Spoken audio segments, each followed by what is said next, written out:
thing I'm wondering about, so if someone has inflammation, someone has some sort of inflammatory condition in the body, whether it is their joints that are inflamed or whatever it is that's inflamed per se, what are some things they can do nutritionally to start offsetting that, to change the internal environment?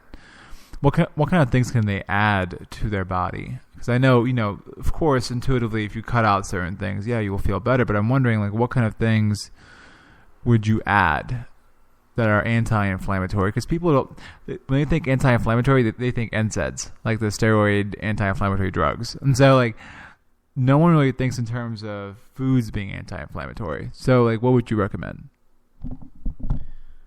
I would definitely recommend pineapple. Pineapple is very anti-inflammatory. And this also is going to depend on the individual. Maybe their inflammation is coming from hypoglycemic conditions. So pineapple would not be the good choice. Maybe turmeric. Turmeric is a great anti-inflammatory. There's also cayenne. There's so many different herbs. Having a green juice, a green smoothie is going to be good for inflammation. Not eating as much in one sitting is going to be very healing. A lot of people, that's what they're going to experience. When they eat too much of a certain thing, they're going to experience a lot of pain going on because it's too much food that's flooding their stomach, flooding their small intestines, and their body's not able to absorb it properly. And so this goes into the intestines and creates this plaque, this buildup. And now they're eating these good foods, but they're eating too much of it maybe. And that can cause inflammation. So this is very detailed. It's going to be for the individual, but those small things will help. Getting outside, definitely getting some sun, getting your feet in the grass, getting those type of energies coursing through your body, and the vitamin D alone is going to be very anti-inflammatory. And I wouldn't just want to suggest food to people. I would want to suggest, maybe a more lifestyle tips. There's people that are blocked inside all day long. Now you're like a plant. If you have a plant inside somewhere that's out of sunlight, this plant is going to begin to wilt. It's going to die. And that, in a sense, is what happens to us. We're meant to be outside. We're meant to catch some sun. Everybody's afraid of skin cancer. Well, take your shoes off so that the circuit can be completed. When you got shoes on, you are not grounded. Now, when you take your shoes off, now you become grounded. This is all an electrical thing that's going inside our body. We're receiving such wonderful energy from the sun that needs to be completed and go through the earth, and vice versa. We need these energies to come up from the earth as well to make us complete and whole. I know this is getting a little detailed. Just little things that people can do. I know when I was recovering from my back issue, I would always wake up in the worst amount of pain. So anti-inflammatory also just simply getting that lymphatic system moving, making sure that you're moving around. Adrenaline is going to be probably your best anti-inflammatory. It's going to be a temporary fix, but wouldn't you rather feel a temporary fix rather than having this inflammation all day long, as well as something simple as a hot, cold shower. This is very hard for some people to do. So surprise yourself and, it's like going up and talking to somebody that you have a crush on. You just have to sometimes just go for it. And it's the same thing with turning that knob over to the right to get it cold, or left, wherever your shower's set up. To get it cold, just put it on for a second. Just see what that shock feels like, and then put it back on hot. I'm not telling people to go to the extreme and take a 5-minute cold shower. That is going to be too hard for a lot of people.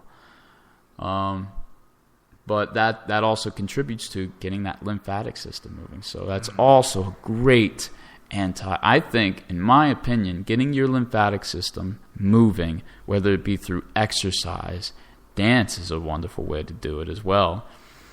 Hot, cold shower, getting outside and going for a brisk little run of sorts, not a long one, a little one. Working out, all of these things I think are going to have a better effect on our body than, let's say, food. Food is a major component, but these things you're going to notice immediately. Okay. Yeah, I can totally see that, and I think it's like I was saying, it's really hard for people to see movement, nutrition, lifestyle habits as medicinal. And I think it is now becoming very apparent through their studies that it is medicinal.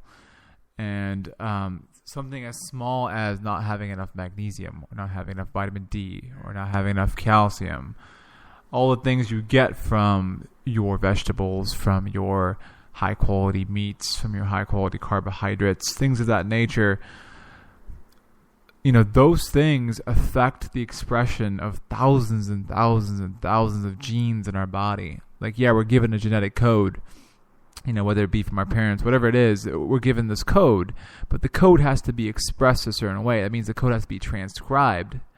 And once it's transcribed, then it has to go through this process where it is translated. And then once it's translated, then it gets expressed. And what you see physically on the outside, or what you're feeling, is expression. And on a very fundamental, deep level, these things get altered and changed. Like, the way our DNA is coded is not set in stone. The way our DNA is encoded is something that is just a template by which we can alter and change. And there's a whole field of epigenetics that is becoming more and more prevalent and popular, and they're seeing this. You're not doomed to your genetic code. There's so much more you can do. And like Justin was saying, movement, nutrition, lifestyle habits, that is your medicine. That is already something your body craves. And I think it gets covered up by these transient highs, these transient feels, so to speak. And these transient highs are addictive. Like, when we eat sugar, when we eat junk food, these satiety centers, these reward centers light up in our brain. They light up like crazy because we're feeding it with fat, salt, and sugar. Things that, in a survival sense, we always wanted. Like, we always crave that stuff. And when we are scarce, we don't have enough of that stuff around, our body's like, oh my God, even like a tad bit is going to feel fantastic. But now in our world of abundance, like, everything's at our fingertips. So we're thinking, like, I just want more of this stuff. Like, so we're just feeding that, like, hardwiring that's already there since evolutionary history. But I think it's almost taking advantage of it to a point where your body becomes dysfunctional. It's like, all right, this is too much. I mean, this is way too much. But yet, it's almost like we're designed to be hedonistic in some ways. It's like we want to feel good as human beings. Like, we want to feel good. And we have to understand there's this dynamic interplay that's going on. It's not just feeding whatever feels good in the moment.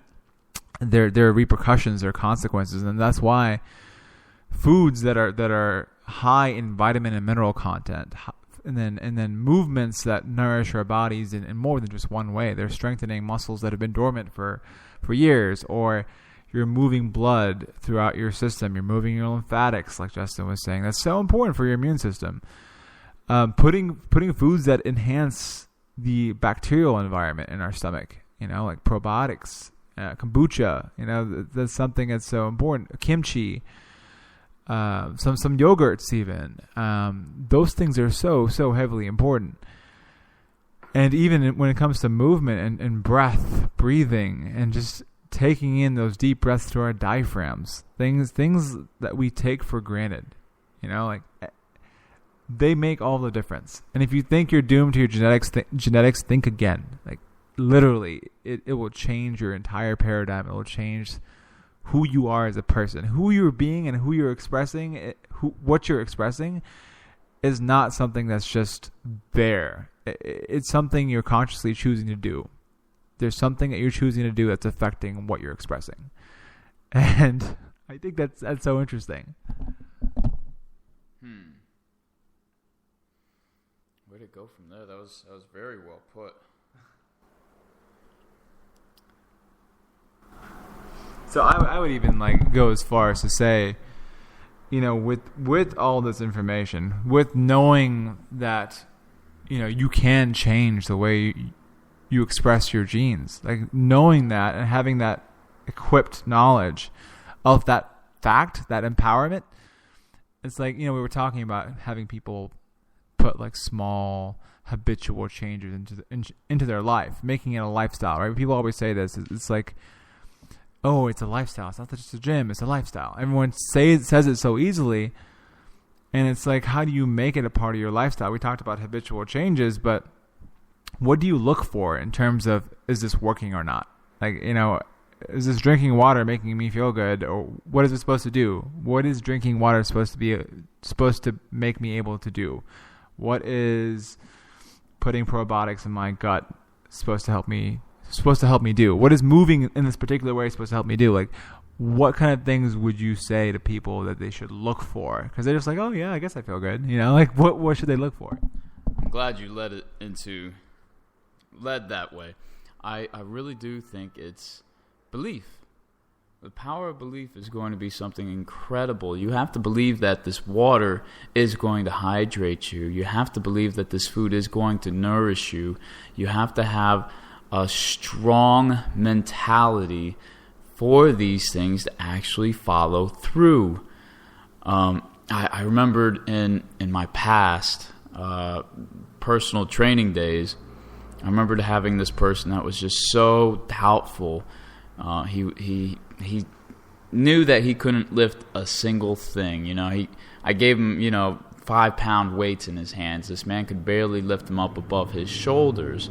And I realized that I had to do nothing but really drive it into this man, that he's got it in him, that he can do it, that he will succeed, that he will get stronger. He was a chronic marathon runner. It's all he did. He ran every day, morning, afternoon, night, just ran all the time. This man had legs like a horse, but this man had absolutely no strength.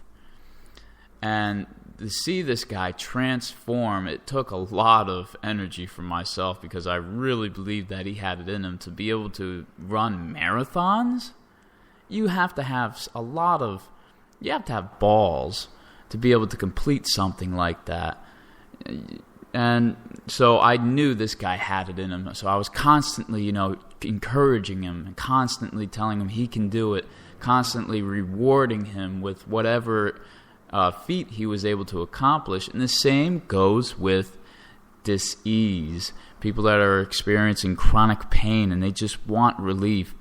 You have to have a lot of a strong mind, because now it's going to come down to an energetic level. If you believe this, you're going to produce certain chemicals in your brain that are also going to help heal your body. I know in my past, just getting over the things that I've gotten over, if there were times I was depressed, that I was stressed out about it, that I didn't believe it was going to work, my healing would delay, and sometimes I would think that it's not working for me.